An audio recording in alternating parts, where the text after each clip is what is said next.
but it's an end user, it's a, it's a lot of end users, a lot of, a lot of everybody's best customers.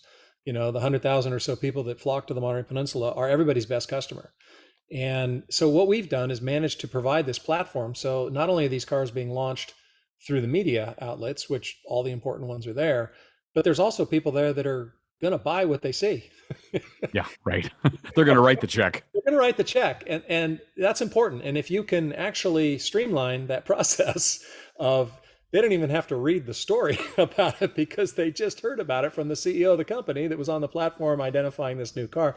It all started, that whole maneuver or movement started back, when was this? When the Panamera was launched. A good Yeah. friend of mine, Trevor Leadorn at the time, was doing the PR in the States for Porsche.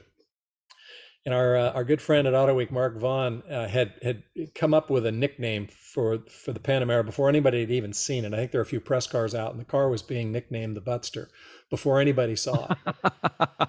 Not exactly what the manufacturer was hoping for, I'm sure, but everybody had Chris nine. Bangle can relate. Exactly, exactly. And not everybody,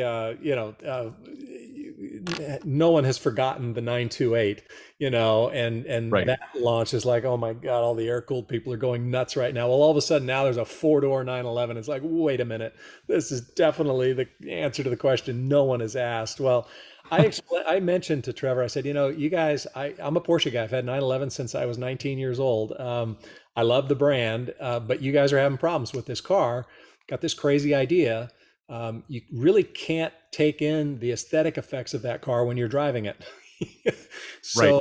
so so let's try and figure out a way to get people in these cars. Is there a way you could get some pre-production prototypes out to Monterey?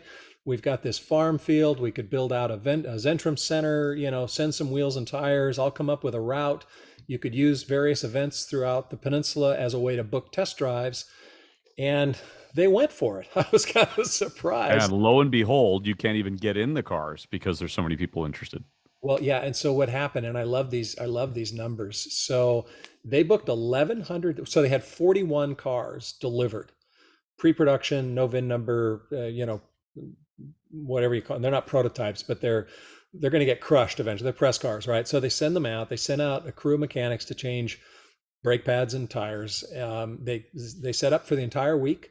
They booked 1,100 test drives, and they sold 236 of those cars.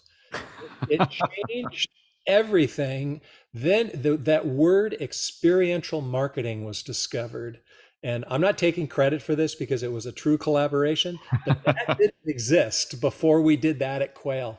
It really didn't. And so now every OEM, all they want to do is drives. It's like, get the people behind the wheel. Doesn't matter what the car is, get them, let them drive it. That's, Compared to previous car shows where you couldn't even open the door you couldn't of even most open. vehicles. You had to pry your way past the Las Vegas showgirl to get to the car, right? And now it's all they want to do is, everybody wants to send cars to events. Hey, can you line up some VVIPs for us? We'd like them to use our cars. It's a different way of selling cars now, that's for sure. But we did that years ago at the Quail. It was pretty cool. Wow, groundbreaking.